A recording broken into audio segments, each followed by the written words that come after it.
So there are basically, let's see, what do they call it? I don't want to use the words it doesn't use. So it would refer to the first as heavenly luck. So I understand this in Chinese medicine as pre-heaven, post-heaven, essence, and then qi. But I don't want to get it too much into Chinese medicine because, of course, that can get confusing. But basically, that there's three types of luck: the luck that we're born with, the luck that we create, and then the luck that is essentially beyond our ability to directly influence, and that's the world around us. And so it's, again, using the word luck very loosely. It's really just talking about the way that things move, because it's always going to relate back to Taoism and things, concepts like yin and yang. Does that make sense? It's okay if it doesn't. What were you gonna say, Edith? Yes, makes sense. Makes sense so far? Okay. So the reason I'm emphasizing this is because I really love the language that it uses, because it talks about that second luck. Well, of course, because that's the one that we're most interested in, right? The heavenly luck, that's what you're born with. So in Chinese medicine, we call that pre-heaven essence. You know, you are born in a certain presentation. That's your presentation. That's how you were born. You know, maybe you were born with a lot of hair. Maybe you didn't have that much. Maybe you had a round face. You know, my son Kobe came out with a cone head, and I didn't know that that was normal. So someone um, had to tell me. I was a little bit, I think I was shocked when I saw my son come out with a little cone head. And they're like, no, that happens. That's okay. But you know, that's what he's born with. That's his presentation. And then that presentation, of course, is it's multi-layered. It's physical, it's emotional, it's still spiritual when you're born. Of course, you're not void of spirit. So still spirits involved. So that's what we're born with. I think another analogy is it's the cards that you're dealt, right? You can't directly influence that. You shouldn't be able to, in a fair game of cards, be able to influence the cards that you're given. That's the cards that you're given. That's easy to understand. And then you're given more cards in the poker game after you've started. Those are the additional cards that you're given, should be equally beyond your ability to directly influence. But what we want to most focus on, because it's really the only, well, I wouldn't say it's the only thing we can focus on, but especially in the beginning, the only thing that we want to really focus on is that middle, which is the human, which is what we create. And what I really like about this book is it uses one of my favorite words. Okay, so I'll just read it. I mean, Serge Augier is the name of the author.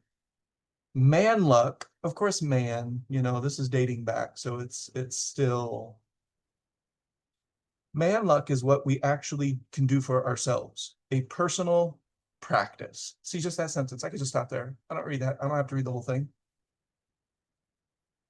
Yeah, I don't have to read the whole thing. That's it, practice. A personal practice.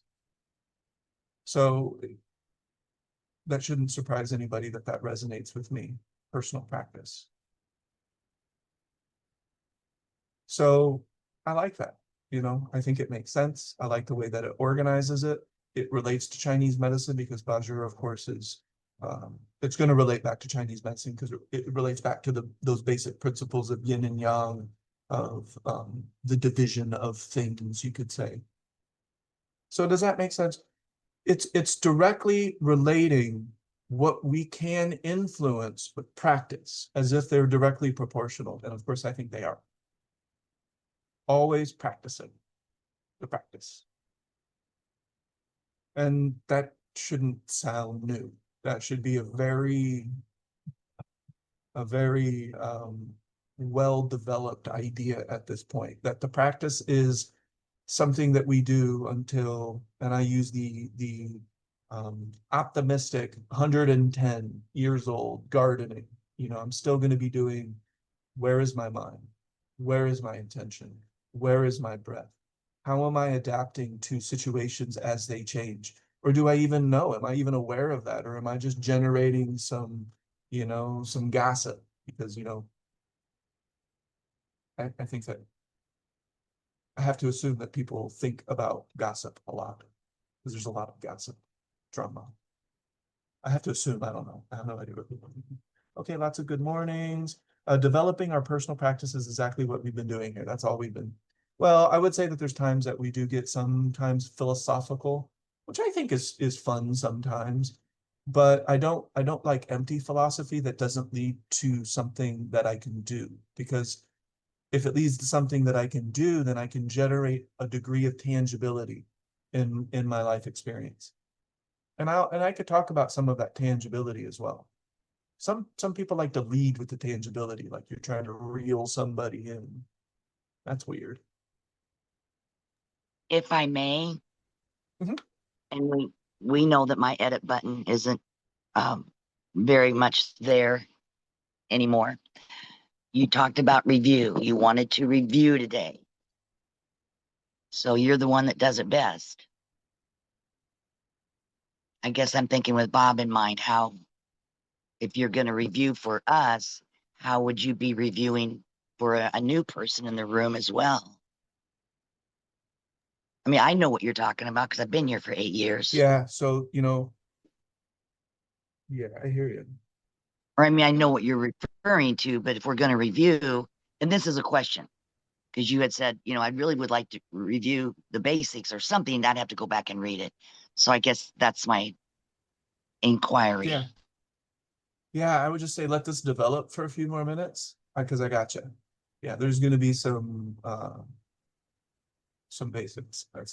So yeah, exactly what you said in your message though, developing our personal practice is the basics. And that's, what I think that a person who is stepping into this room for the first time would most need to know, that we're talking about personal practice, a personal attention practice. Sometimes we talk about movement practices. Sometimes we talk about organized specific meditation types of practices. Sometimes we talk about like art practices and creative practices, but we talk about, and what is a practice? A practice is an organized structure. It's like a functional grouping of things so that you can, well, using the word things isn't a very good explanation, but yeah, it's a functional grouping. You organize things in a way that they're functional and you can work with them to achieve a desired result. And yeah, we could talk about desired results, but that would deviate a little bit from fundamental principles. Okay, so fundamentally, like that's one of the first things I would want anybody to know. Why are you here? Well, I think most of us are here because we have an attention practice. And we know that when we come together, we remind ourselves of our practice, we refine our practice, we give ourselves ideas. So I think that's all kind of answering Jerry's question. That's the point of coming together. And I think that's a good place to start, is with the word practice. And that also emphasizes what I want to talk about, because that's what I'm qualified to share, right? Like, I'm okay talking about like opinions and my philosophies, and that stuff is cool over coffee and whatever. But what I most want, the ripple in the pond that I want to leave, are tangible ways for a person to learn how to focus their attention and then do what they want with that. I want a mind that can easily access ease and not necessarily comfort, because I have been in very uncomfortable situations recently. So it's not just about comfort, but it's about the least resistance. It's about climbing that difficult mountain in the most efficient way possible. Still going to be tired at the top, still a difficult process, but I'm going to do it in the most efficient way, which is what we used to call maximizing. Okay, so point number one for the basics. This is a practice. This is something that we do. This isn't something that we just talk about. And I think that's really important. And, I'll mention that one of the individuals, we have a lot of individuals here who have been very consistent with our group studies, but for a lot of months, maybe a couple years, Gene was here every single morning, and he was one of the first ones to log in. And I would always begin with hygiene, and then we would remark or we wouldn't about how that sounds like the word hygiene, to be clean, or to not be clean. But that's one of the things that Gene and I would always talk about is what are the practice points? Like, what are the physical, tangible things that I'm supposed to be doing? What am I doing here? Like, we talk about stuff and I feel inspired and I feel good, but what are we actually doing? And then so that's the basics. What we're doing is we're doing a practice of attention. And I'm going to explain that practice, and I'll do it explaining how I do it, because it's an organization. It's not magic. It's not, and I think most of us know this. It's not magic. It's not something that has never been done before. That's all absurd. People have been aware and been able to focus their mind for thousands and thousands of years. Of course, in our modern times, the focus of attention on attention isn't there, right? So this isn't something that we really talk much about, is how do I direct my mind, right?